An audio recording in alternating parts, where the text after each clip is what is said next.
Интересная битва с драконами. Цзэянь, конечно, красотка, своим мощным ударом меча убийцы драконов чуть не убила всех королей. Они сбежали калеками, а об их дальнейшей судьбе мы поговорим чуть позже. Сяо Янь реально превзошел самого себя, столько навыков высокого уровня применил за раз. Помните, были времена, когда у экспертов были силы только на один такой, и после этого уже становился очевидным победителем. Сяо Янь использовал несколько лотосов ярости Будды, гнев безмятежного источника, реинкарнацию гневного Будды и другие. Все-таки святому первой звезды нелегко справиться против трехзвездных святых, даже учитывая все козыри Сяо Яня. Ну и не менее важное, Сяо Янь совершил прорыв. Его множественные родословные, что дремали в теле, активировались. Теперь он на начальной второй звезде святого. А вы видели, что писал Шанто? Мелкая Цзэянь уже совсем не мелкая. Кажется, студия от нас что-то скрывает. Вы посмотрите на эти, так сказать, вырезанные кадры. Цзэянь и другие девушки Сяо Яня – это уже не шутки. Итак, арка Драконов Пустоты официально закончилась. Конечно, как-то все очень быстро показалось. 3 серии и все. В оригинале это куда больше глав и событий. Кстати, напишите в комментариях, как вам эта гражданская война драконов и ее окончание. Но с дракончиками-королями еще не конец. Они ведь не погибли, мы об этом поговорим в скором видео. А следующая крупная арка сюжета – это глава Пламени Лотоса Очищения. Это следующая важная цель Сяо Янь. По сути, именно ради этого пламени Сяо Янь старался быстрее взять класс святого. Ведь, по словам Яо Лао, без силы святого не стоит даже мечтать об этом небесном пламени. Но сначала он получит еще одно небесное пламя, что занимает 15 место в рейтинге. Да, как всем известно, это пламя морского сердца. Сяо Янь вырвет его из тела Мугу. Как раз в трейлере показан этот эпичный момент. Во время нападения на филиал Зала Душ, Зал Смертных, Сяо Янь вместе с Яо Лао, который, кстати, тоже стал святым Доушен, и вместе с Цзэянь устроили поистине масштабное побоище. Однако в серии внесли некоторые изменения. Сяо Янь неожиданно сражается с Гую, хотя в оригинале после того, как он забрал эссенцию пламени морского сердца, почти сразу же явился первый Тяньзун. Яо Лао был занят битвой с мнимым святым Гую, а Сяо Янь с первым Тяньзуном, что на второй звезде святого. В предыдущих видео мы уже говорили об этом. Возможно, в серии первый Тяньзун появится лишь чтобы спасти Гую, как это было в прошлый раз. Мало того, первый Тяньзун, видя талант, приглашает Сяо Яня вступить в Зал Душ. В трейлере Сяо Янь вновь преследует Гую. У того вообще нет сил для полноценного боя, ведь он всего лишь высокоуровневый полусвятой, а разница между ними слишком велика. Однако Гую все-таки является вторым Тяньзуном Зала Душ, и его не могли просто так позволить убить здесь. В этот момент властно появляется первый Тяньзун. Он нейтрализирует смертельный прием Сяо Яня и разделяет его с Гую. Это была их первая по-настоящему значимая встреча. При этом первый Тяньзун не стал сразу вступать в бой, а увидев уровень культивации Сяо Яня, наконец начал относиться к нему серьезно. Но неожиданнее всего оказалось то, что он протянул оливковую ветвь и пригласил Сяо Яня вступить в Зал Душ. Если бы Сяо Янь согласился, клан Хунь обязательно поддержал бы его и помог стать еще сильнее. К сожалению, это было лишь односторонним желанием первого Тяньзуна. Сяо Янь уже давно находится в Залом Душ в смертельной вражде. Его отец был схвачен, а Яо Лао едва не погиб от их рук. Дружить со своими врагами он не мог. Так что Сяо Янь сразу же отверг предложение первого Тяньзуна. Тот пришел в ярость, решив, что Сяо Янь просто не знает ни неба, ни земли, и совершенно не понимает, насколько силен клан Хунь. Между ними начинается ожесточенная битва. Яо Лао тоже не теряет времени и вступил в схватку с Гую, святым Кости. Яо Лао уже прорвался на уровень Доушен одной звезды, тогда как тот все еще остается лишь мнимым святым. С самого начала боя он ощущает полное отчаяние. В итоге все-таки происходит. Яо Лао, полагаясь на собственную боевую мощь, властно убивает Гую, тем самым значительно ослабляя силу Зала Душ. А что насчет битвы Сяо Яня и первого Тяньзуна? Чем она закончилась?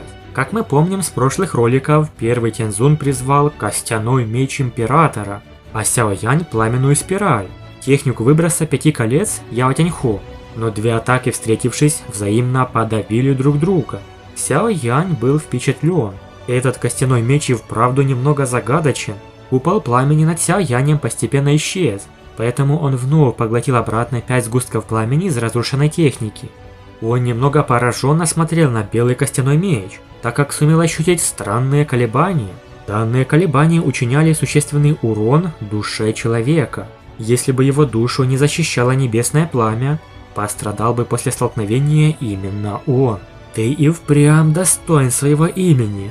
Тот, кто заставил зал душ множество раз проваливаться. У тебя есть способности. Первый Тяньцзун более серьезно стал относиться к Сяо Яню. За короткий год он сумел прорваться ко второй звезде святого. Даже зал душ вынужден признать его прогресс. И вот тут первый Тяньцзун неожиданно приглашает Сяо Яня присоединиться к залу душ, говоря, что его статус не уступит его положению. Сяо Янь странно улыбнулся, дав понять, что вражда закончится лишь гибелью одной из сторон. Первый Тяньцзун сделал легкий жест ладонью, и костяной меч Императора мгновенно отозвался на его волю. Огромный меч взмыл в воздух и остановился прямо перед ним. В следующий миг фигура старика полностью растворилась внутри клинка. Произошло истинное слияние человека и оружия. Это чем-то напоминает Чин Синя, титулованного меча из боевого континента.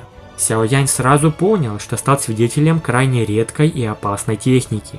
Первый Тяньцзун на протяжении нескольких сотен лет закалял себя, чтобы достичь полного слияния с мечом Костяного Императора, и теперь впервые применил эту силу в реальном бою.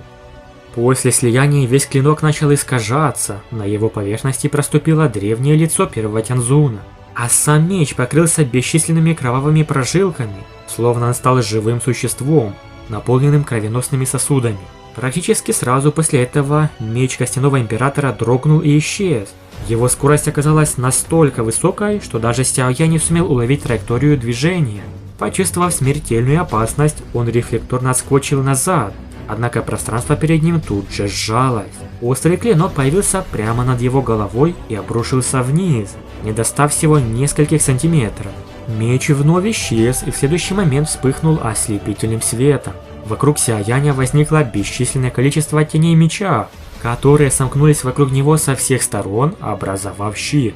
Это была техника «Плавный взмах 6 сочленений», примененная в ужасающем наступательном варианте. Да, на атаку меча первого Тяньцзуна Сяо Янь решил ответить собственным мечом. Костяной меч против пламенного меча.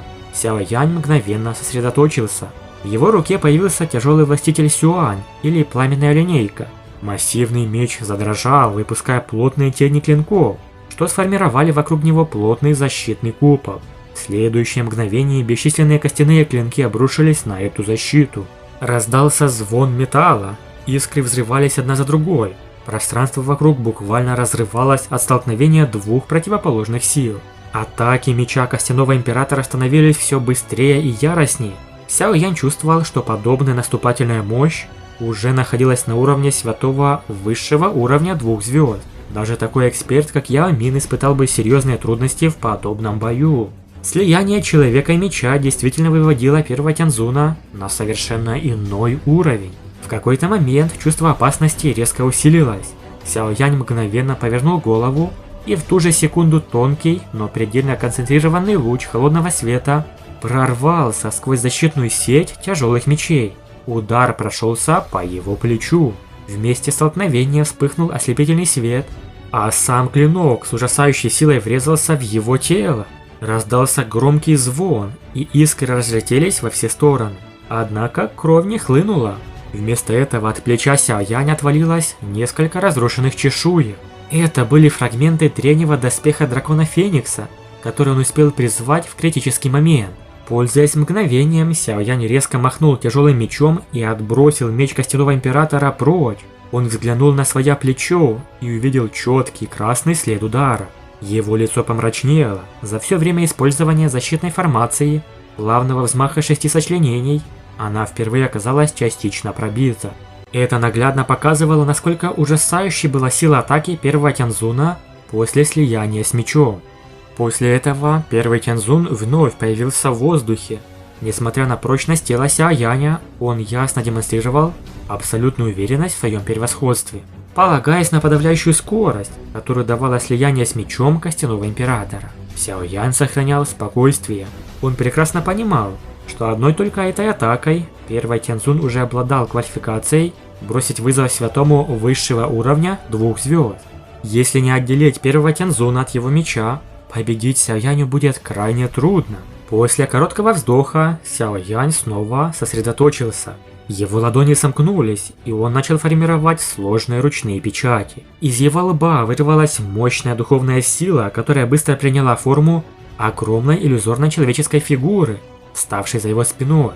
Аура вокруг мгновенно изменилась, наполнив пространство давлением, и Сяо Янь решил ответить скоростью на скорость. Когда печати были завершены, он активировал божественную ярость желтого источника.